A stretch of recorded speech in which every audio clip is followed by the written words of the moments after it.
Hello everyone, in today's video, we're going to dive deep into the life and work of Christopher Marlowe, one of the most brilliant and influential figures of the Elizabethan era. Whether you're studying for your BA, MA, or preparing for competitive exams, this comprehensive overview will give you everything you need to know about the man who paved the way for Shakespeare. So, let's start with a look at his life. Christopher Marlowe was born in 1564 in Canterbury, England, the very same year as William Shakespeare. He was a bright young man and earned a scholarship to study at the prestigious Cambridge University. It was here that his passion for literature, drama, and classical texts truly ignited.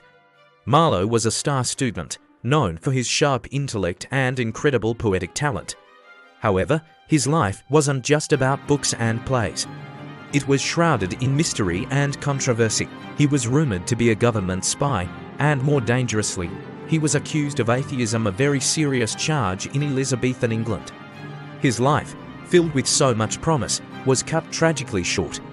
In 1593, at the young age of just 29, he was killed in a tavern brawl under circumstances that are still debated by historians today. Despite his short and turbulent life, Marlowe's contribution to English literature is immense. Let's explore his major works, starting with his most famous play, Dr. Faustus, which was published after his death in 1604. This is a powerful tragedy that tells the story of Dr. Faustus, a brilliant but arrogant scholar who craves unlimited knowledge and power. He makes a terrifying pact with the devil, selling his soul in exchange for 24 years of magical abilities and worldly pleasure. The play explores timeless themes of ambition, sin, and the ultimate price of human desire. Dr. Faustus is a profound exploration of the Renaissance conflict between the new pursuit of classical knowledge and the established Christian framework of morality and damnation. It forces the audience to question the limits of human ambition and what happens when we dare to overreach. Next, we have Tamburlaine the Great. First performed around 1587, this play is a two-part epic that can be classified as both a tragedy and a history play. It chronicles the astonishing rise of Tamburlaine, a humble shepherd from Central Asia who, through sheer willpower and ruthless ambition, becomes a mighty conqueror. The play is a spectacle of power, conquest, and the intoxicating nature of absolute control. What makes Tamburlaine so significant is its groundbreaking use of language. Marlowe wrote it in what we call blank verse and rhymed iambic pentameter. This powerful, rhythmic style of writing was revolutionary. It broke away from the sing-song, rhyming couplets that were common at the time and gave English drama a new voice, one that was more natural, majestic, and dynamic. This innovation had a massive impact and directly influenced a young playwright named William Shakespeare. Let's move on to The Jew of Malta, written around 1590. This play is a fascinating mix of tragedy and dark comedy. It introduces us to Barabbas, an incredibly wealthy Jewish merchant living in Malta. When the Christian governor seizes his fortune to pay tribute to the Ottoman Empire, Barabbas embarks on a complex and vicious path of revenge against his enemies. The play is a whirlwind of greed, betrayal, and religious hypocrisy. Marlowe masterfully crafts a story that is both shocking and darkly humorous. Barabbas is a complex and controversial character, often seen as a prototype for Shakespeare's Shylock. The Jew of Malta showcases Marlowe's skill in creating intense dramatic situations and characters who are driven by powerful, often destructive, emotions. It is a play that really pushes the boundaries of morality and leaves the audience questioning who the real villains are. Another one of Marlowe's masterpieces is Edward II, performed around 1592.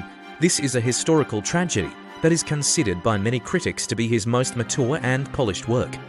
The play dramatizes the reign of King Edward II of England, whose downfall is caused by his deep affection for his male favorites, particularly Piers Gaveston. This leads to intense political conflict with his powerful nobles and his own queen, Isabella. Edward II is a deeply moving exploration of the clash between personal desire and public duty.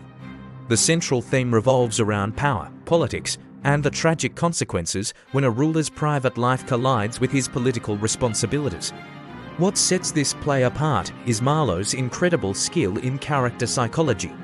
He presents Edward not just as a weak king, but as a complex human being torn between love and his crown, making his eventual downfall all the more tragic.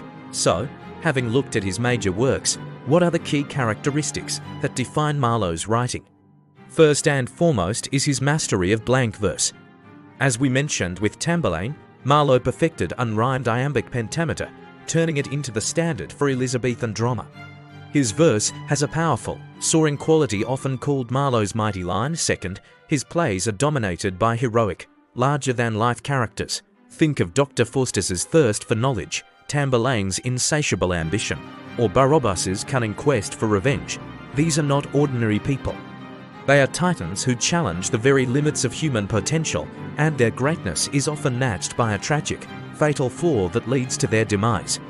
Third, his works consistently explore profound and challenging themes. Power, ambition, religion, morality, and the complex nature of human desire are central to his plays. He wasn't afraid to tackle controversial subjects and present them with a dramatic intensity that was unparalleled at the time. His scenes are passionate, emotional, and packed with high stakes, keeping audiences on the edge of their seats. Finally, we cannot overstate his influence on Shakespeare. Marlowe was the leading playwright in London when Shakespeare was just starting his career. Shakespeare learned from Marlowe's use of blank verse, his construction of tragedy, and his creation of psychologically complex characters. You can see Marlowe's shadow in many of Shakespeare's early works. To wrap things up, what is Christopher Marlowe's legacy? In short, it is monumental. He is widely regarded as the father of English tragedy. He took English drama from its relatively simple medieval roots and elevated it into a sophisticated and powerful art form. His innovative use of blank verse, his creation of ambitious, psychologically deep characters, and his bold exploration of complex themes completely reshaped the landscape of Renaissance literature. Although his life was tragically cut short, Christopher Marlowe's genius burned brightly, and its light continues to illuminate the world of literature to this day. He was the trailblazer who set the stage for Shakespeare and all the great playwrights who followed. Thank you so much for watching. I hope this deep dive into the life and works of Christopher Marlowe was helpful for your studies. If you found this video useful, please give it a thumbs up, and don't forget to subscribe to the channel for more content on English literature. See you in the next video.